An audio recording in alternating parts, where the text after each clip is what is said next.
Hello, all. This is Dr. Dave Maslock talking to you about reciprocity.com. The E is written with a 3. And in this particular video, I want to talk about what happens once you fail an exam and why you feel so depressed when you fail an exam and how do you actually deal with it going forward. So if you don't know me, I'm a professor of innovation strategy and entrepreneurship, and I created this whole reciprocity project to give back as much as I possibly can. There were so many people that helped me out to get my graduate degree, to get through university, to get through high school, that I wanted to create something that I could pay the favor forward. And so I started doing all these YouTube videos, and I created an app or software and all that kind of stuff. You can check out the whole reciprocity thing. But anyways, so coming back to what happens when you fail an exam. So first of all, let's face it, if you're watching this, you probably did fail an exam at one point, or you're currently experiencing that at this moment. You feel very terrible.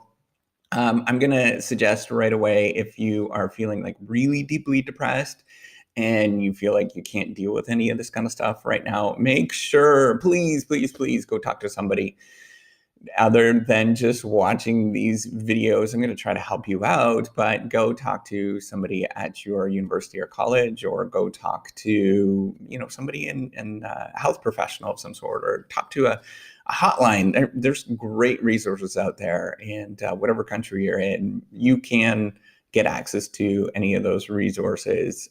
We want to make sure that you excel and do well.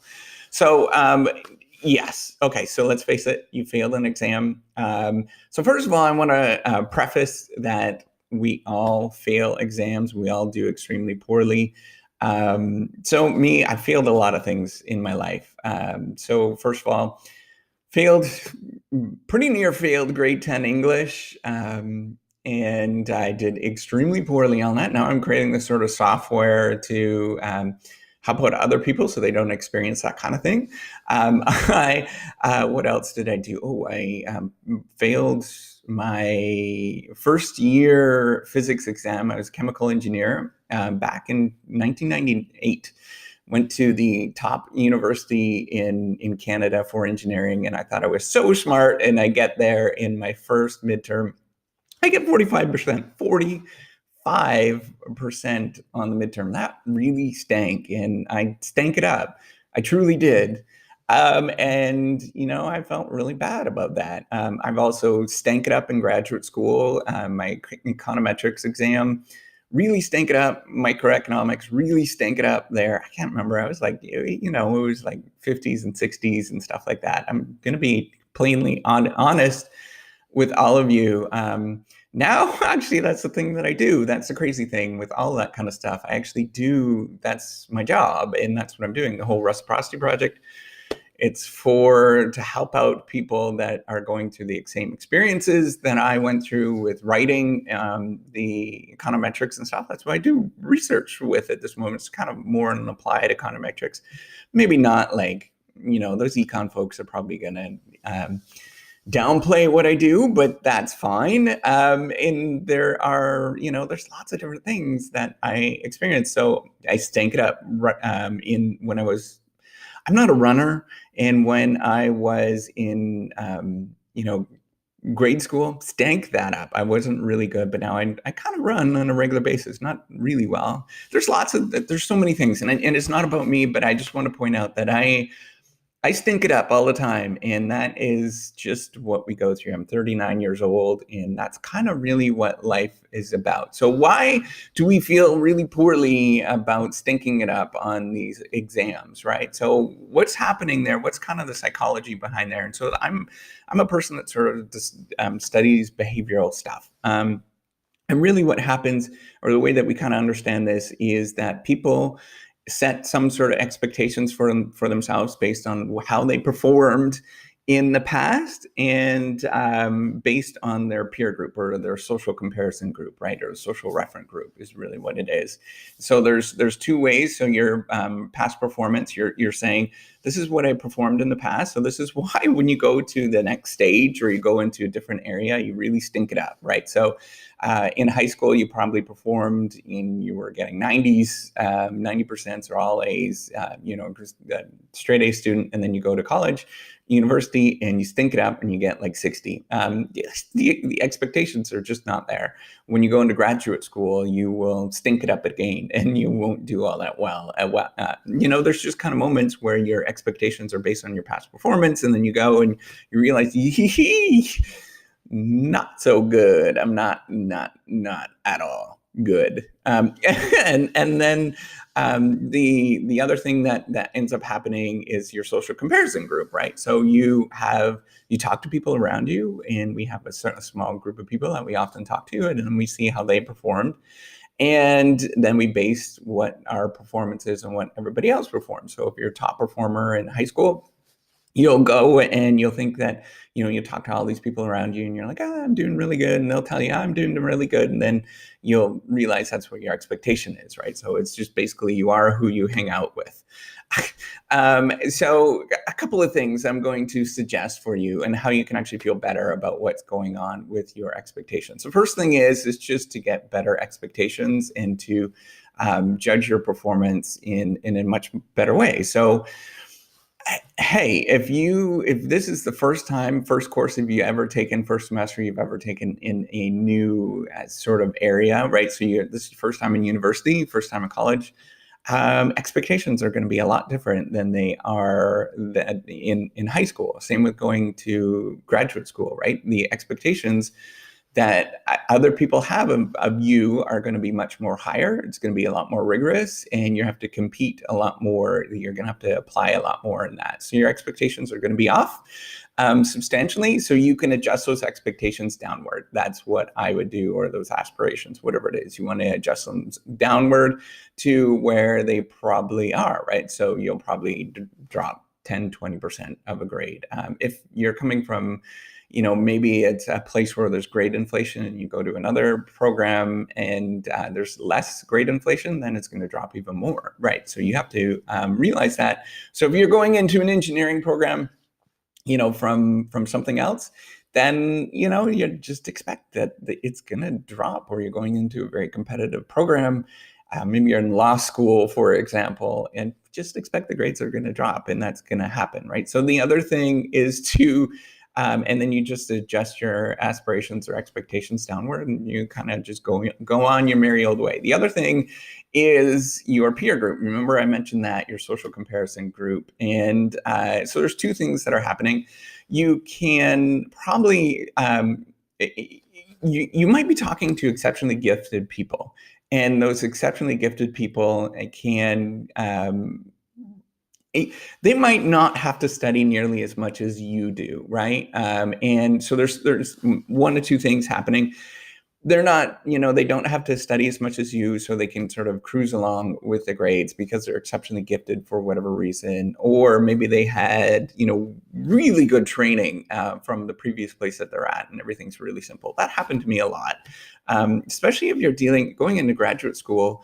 You will deal with people that come from all over the world. And then some people are really well trained on certain aspects, right? So, if you're Eastern European, I notice that they're really well trained in mathematics and things like that. And, we're just not there. Coming from North America, we're just not at the same sort of level. And that's fine. But you just have to know that they're going to be trained a lot more than you are, right? In those particular areas, or maybe they're coming from some various countries in Asia where there's a really strong focus on mathematics, and you have to deal with that, right? So they're going to be a lot better at that at you. They might be exceptionally gifted at those particular things, and they probably are if they're coming from another country or a really remote location compared to what you came from, right? Because they had to work their ass off to get there. And you probably didn't nearly have to work as hard. So they're going to be a lot more exceptional, and they're going to probably take it a little bit more seriously than you did. And then the other thing that happens is people lie through their teeth like you wouldn't believe. They tell you all sorts of things, how well they're doing and how amazing that they're doing. And it's so easy.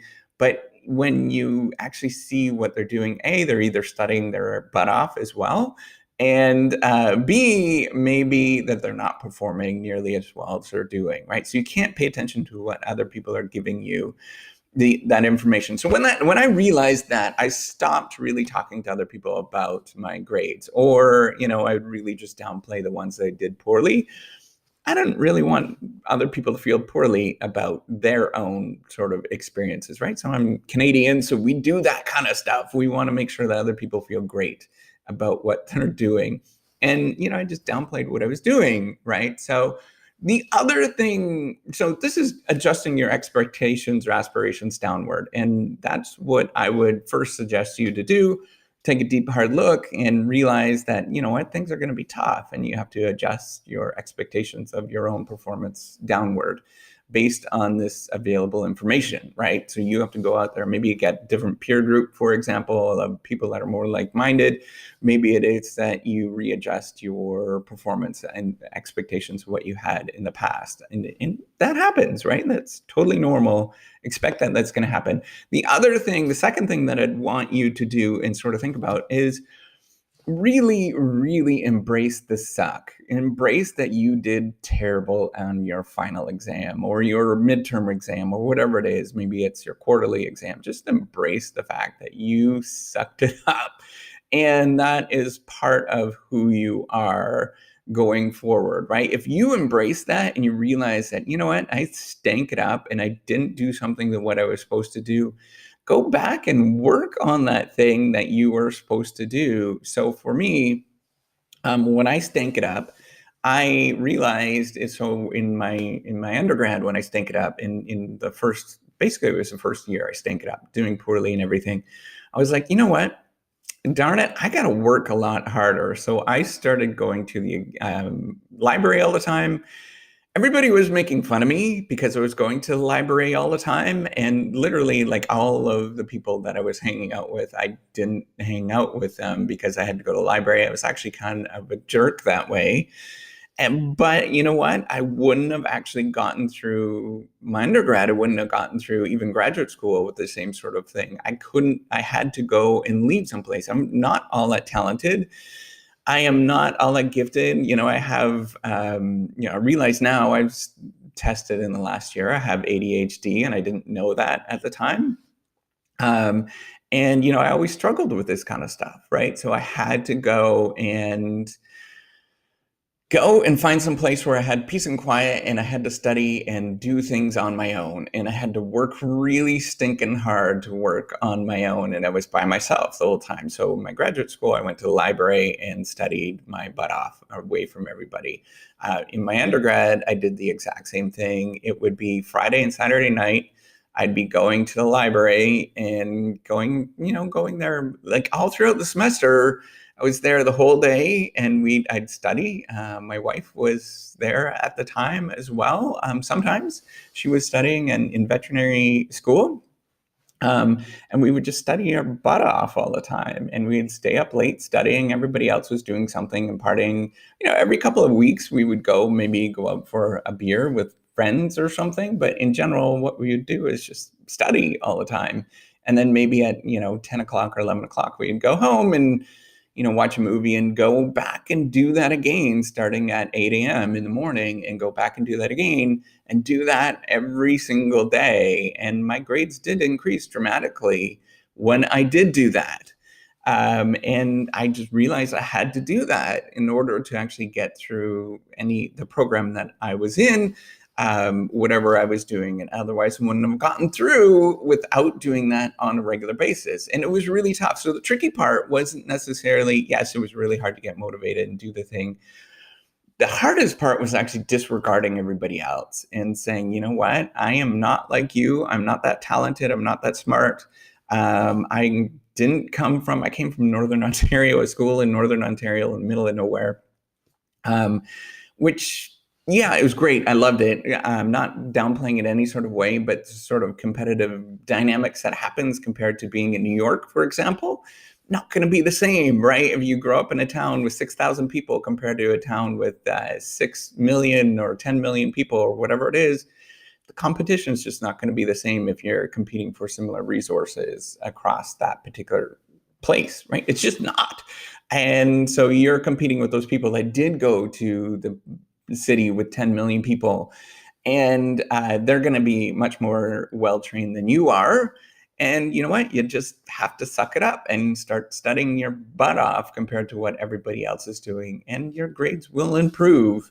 You can do all sorts of things. I can tell you, there's sort of tips and tricks and all that kind of stuff, like synthesizing your work from what you've done over the day, right? I'd study for 3 hours every night or 4 hours every single night after having a full set of classes starting at 8 a.m. and finishing at 4 or 5. I would go home and have something to eat and study again and do that over and over and over again. And on the weekends and do the exact same thing over and over and over again, and just study and study and study, and your grades improve. That's really the remarkable thing. You can synthesize everything and make sort of summaries and stuff.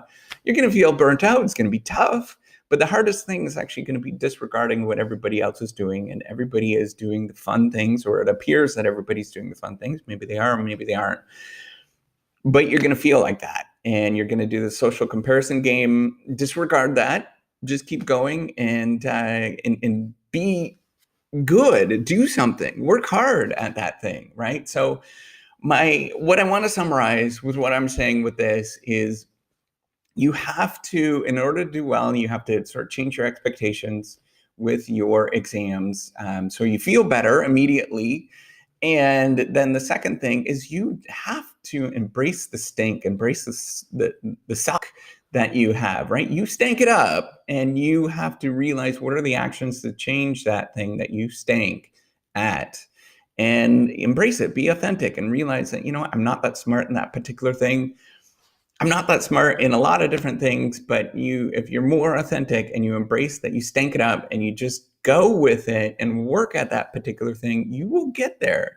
Try to be authentic with yourself. Realize that you're not that smart, or there are a lot more smarter people around you, or more well-trained people than you. Well, embrace that and realize that you're going to have to work a lot harder than what everybody else has to because of that. And that is fine. Just be authentic with yourself and keep going. Embrace it. Do well. And, just get out there and start doing your work. That's it. At the end of the day, you're going to have to do that. All right. So take care. If you like this video, give me a thumbs up. Do subscribe to the YouTube channel. All right. Take care. Bye.